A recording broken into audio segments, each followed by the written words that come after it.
So most of you guys have probably heard about the Tesla, the electric car, and PayPal, of course. Everyone uses PayPal. And I'm sure a lot of you guys have probably even heard of Elon Musk, the guy that invented PayPal. He also invented Tesla, and he's the creator of SpaceX. But I'm going to tell you a story that you probably don't know.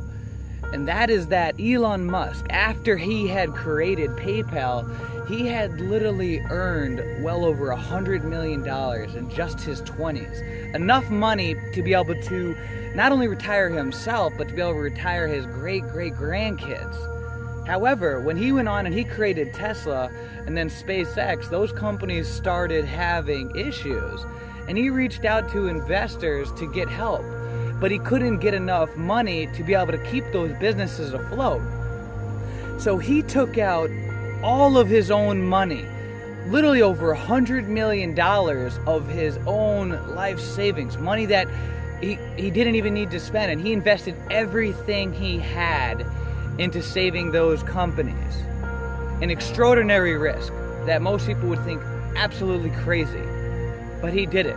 And those companies are still thriving and on today. And now we're seeing those electric charging ports at, all over the place, Walgreens, CVS's, and so forth.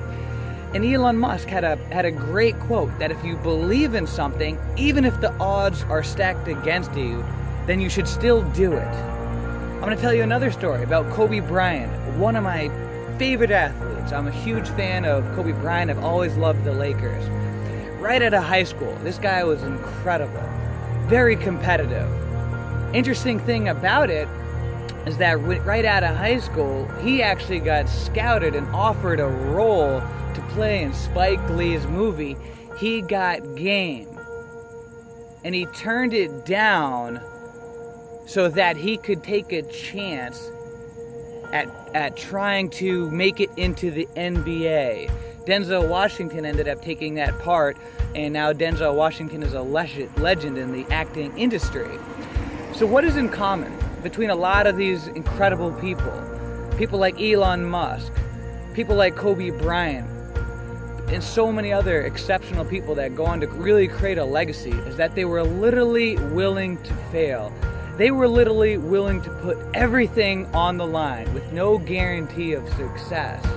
I was just talking with one of my friends earlier today, someone who's an incredible internet marketer, and he was saying how he is literally willing to lose 20% of his subscribers just from any one post, any single one piece of content that he puts out there. He's always willing to hold no strings back, to put everything that he's got on the table. And if people don't like him for what it is, then he's willing to lose. He's willing to fail in order to succeed.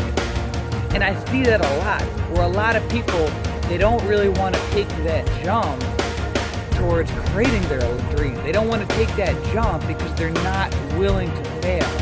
And in fact, not only do you have to be willing to fail, failure is a part of the process.